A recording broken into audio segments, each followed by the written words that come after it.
Hey, Tom here, FlipAnything USA.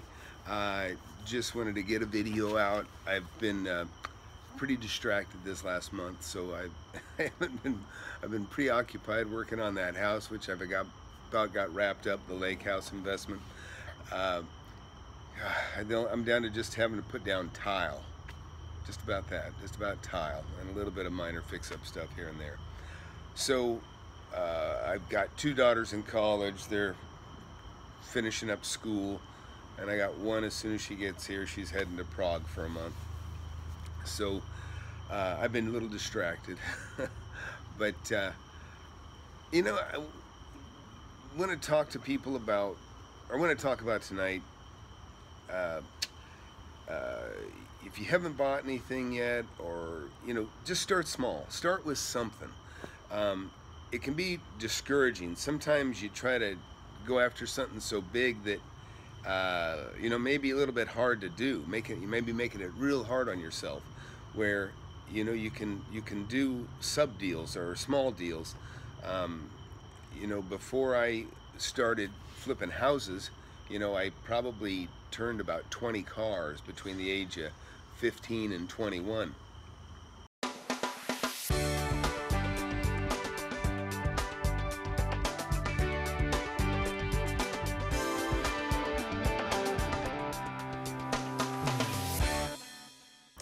I was interested in cars, but not overly. I mean, I looked at them as money-making, but I kind of like cars. I liked, but I would buy cars. In fact, it's funny. There's a guy who looks and runs well. His name was Tom. Also, nice guy, probably 20 years older than me at least, 30 years older than me. Anyways, back then he was probably 45, I guess. I was 15, 16, but I probably bought 10 of my cars from him, and he actually had a car lot. Looks and runs well, and I guess he would sell about 400 cars a month. And he would take the cars that the dealers were embarrassed to have on their car lot. So, like, in other words, people do a trade-in, it'd be like such a terrible piece of junk that the people that the used car lot that they have a certain standard, they'd be embarrassed by the car that was being traded in, and they didn't even want to put it on their lot. So they'd call old Tom, and he'd take it. He'd come over, he'd give him $100 for it, or 400 bucks, or whatever. And but this guy was really a genius, because he would sell, like I said, he had a brother-in-law selling, or his actual brother, I think, was selling cars in Reno too at the time. And between the two of them, they were selling, I don't know, 200 to 400 or 500 cars a month. But think about that. I mean, they were making maybe $200 a car to maybe $500 a car, and I mean, the average ticket on a car was probably $1,000, maybe $1,300, maybe a $1,500 be like a nice car on the lot. And I actually got some pretty cool little old cars. I got an old Buick. I don't even know what it was, but it was a pretty cool car. I got a few of them actually, some pickups too. But my point is, there's a lot of different ways to make money.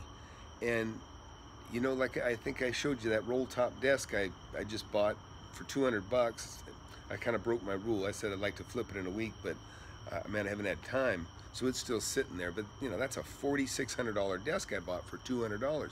So if you don't have the budget to play with real estate, just remember, there's all kinds of things of value that people need. Go into Craigslist in your local area, okay? Go into Craigslist and go into tools and equipment, okay? Tools can be small and expensive, so there's money to be made, and you can pick it up, you can throw it in the back of your car. So remember that. If you're gonna flip things, sometimes kind of easiest stuff is the small stuff. I mean, cars are okay, but you gotta register them, and you gotta, there's a little bit of process that you don't have to do with just simple stuff like pawn shop type stuff. So but just if you know value, that's all that matters. But you'd be surprised. You go in and you'll find something on Craigslist, and then open up another screen and go to eBay and take a look at that same item that you can buy in town, and go on eBay, and you're going, wow, this thing's worth more. I can get this for 200 and it's worth 500 according to what eBay's showing what is sold. So you've got a way to kind of check values, is my point. So if you're starting small, do that. Just open up 2 screens. Go to your local Craigslist, because see, your local Craigslist, that's really not, it's really not available to everyone, because it doesn't have, you know, eBay there. And a lot of times the Craigslist, people put it on locally, they expect you to drive over and pick it up. They don't expect to ship it to you. So your advantage there is going to Craigslist, find something decent and cheap, you know, or that's worth more on eBay, check it out, run over there. If it looks good, buy it, and then sell it on eBay. And, you know, maybe double your money, maybe turn 200 into 400 or more. I'll tell you a funny story.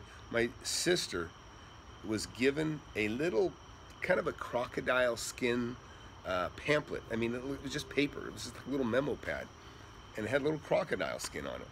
And it was an Hermes, H-E-R-M-E-S. Well, that doesn't mean nothing to me, but apparently some of you probably know it's actually, it's a big name. So she tried giving me this thing, and I go, no, I don't want it. And somebody gave it to her, and so she said, well, it's supposed to be kind of valuable. And I said, well, it was somebody in the film business who'd given it to her, and she lives in Venice, California. And I said, well, just, you know, do something, put it on eBay or something. And she did. She put it on eBay, and she put it up for like 200 bucks. And all of a sudden she started getting emails saying, hey, will you close the auction right now, and I'll give you $400 for it. And she's like, whoa. And then next somebody else calls and says, hey, I'll give you $400. Will you close the auction right now, and we'll just go ahead and buy it right now? And so she was surprised by the amount of people, because what it is she had it under market. So this little memo pad, believe it or not, her bidding stopped on that thing at, I think, like $1,455. That's what she sold it for. And in fact, I was just amazed. I watched it and I just was blown away. And I thought, you know, so, you know, like I say, you know, sometimes you have something in value right in front of you and you don't even know it, you know. And so it was a good thing she took time to do that, because she made some money. And you know, one time I laughed at this, because when I was about 15 years old, I got a television set with a remote. You know, and this is like when you push the remote, the channel knob would actually turn. So if you're younger, you may not be old enough to know this, but in the old days, when you had a television remote, it was simply a forward and reverse. You'd just see the channel turn from 2, 3, 4, 5, 6, 7, all the way to, you know, whatever, 13 channels or whatever it was back then. And so I got this thing, and I'm like, the remote doesn't work, you know. And a buddy of mine that I worked with, Vern goes, hey, I'll buy it, because the TV worked good. And I said, well, the remote doesn't work. He said, that's okay. And I said, I don't know, how about $100 or something? So, or maybe 50 bucks, who knows? Sold it to him cheap. And I come over to his house the next day. He goes, hey, man. And I go sit on the couch, and he starts changing channels from the couch. And I'm like, what? I didn't think that remote worked. He goes, I just changed the batteries. I go, oh. So I could have had a television with a remote control, which was kind of a big deal at that time. And I was 17. I was living alone, or living by myself. And it could have used that TV, and I would have liked to have that remote. But because I didn't take the time to just replace the battery in the remote, you know. So anyhow, so he got a real heck of a deal, and he had a nice television with a remote. And every time I go over there and have a beer and take a look and watch TV, I'd be like, dang, I screwed up. And it's good to be hard on yourself. And I've had a few of those deals. I've had some really painful real estate deals too, where if I'd have just, I mean, I'll beat myself up forever. I could have made over $1 million, maybe almost $2 million on it. And this isn't all that long ago. And really, I had it, and but I let it go, and I shouldn't have let it go. And you know, I made other deals since then, but that was really good, man. That one really is going to hurt for a while. But you know what? That one hurt. But here's the good thing about, you know, I was more upset over losing like 10, 15 grand on a deal about, I don't know, many years ago. I was so hard on myself, and every time I drive by that property, I'd just be kicking myself. Why didn't I get it? Why didn't I get it? But it's funny. Then here, you know, a couple of years ago, I let this deal. I blew it. To be honest, I blew it. I had it, and I let it go, and I shouldn't have. And I could have made over $1 million, and like I say, maybe even $2 million. But it's funny that this one that I lost, where I could have made $2 million or two, isn't nearly as painful to me as the one when money was more precious to me, and I lost 10,000. Um, and I guess it's because, well, it's because my life isn't going to change just because I didn't get that deal. My life doesn't change. But back on that 10 grand, I was upset because 10 grand actually would have been real handy at that time. So, anyways, my point being, just you know, just get out there and buy things that you can afford to turn. Keep your eyes wide open. Like I said, there's opportunities and there's things of value. This pamphlet paper thing that my sister had, with all I could have, she could have done earlier, she could have just typed in Hermes and looked at this thing up and found out, wow, it's worth a lot. And and that television, I could have popped batteries in it. There's, just sometimes it's really about being relentless, like I say, and that means in not just looking, but when you get there, you gotta knock on the door, go step in, look in the backyard, or go, just, you gotta do a little more. Like I said, brush the dirt off the sign if you can't read the numbers. I actually am, even busy as I've been, I actually, I'm sitting on the couch and a property pops into my mind, and I go ahead and look it up, and I go to the details, and I had a conversation with 2 owners on 2 properties that I'm interested in, and I'll be talking to them again here soon. Maybe I'll get one of them. I got one's a house, and one's, actually they're both houses, but one has great commercial potential. But just, there's opportunities to make money all the time, and it can be small things. And if you're not, even when I was successful with real estate, I created another company, and that I'd make about $200 every time I get a phone call. I created another little company where I was selling these devices, and I've turned that into a very big company since. That's been 20 years ago. I make movie making equipment is one of my things I do, and but it started from a small device, and I started, because I'd buy and sell real estate, and then I'd buy something big, and then I'd be broke. All my money's invested, and now I'm not going to have any money again until I flip it, or until enough rents come in for enough time that I have a little chunk again and I can buy something.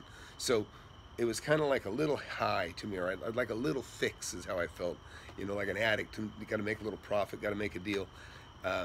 And so what I did was, and this is me being already very successful in real estate, but I created this other company, and I had a mail order, I had an ad running in magazines, and every time I pulled over, I'd take a call on my cell phone, and I'd say, yeah, I can send you one out tomorrow.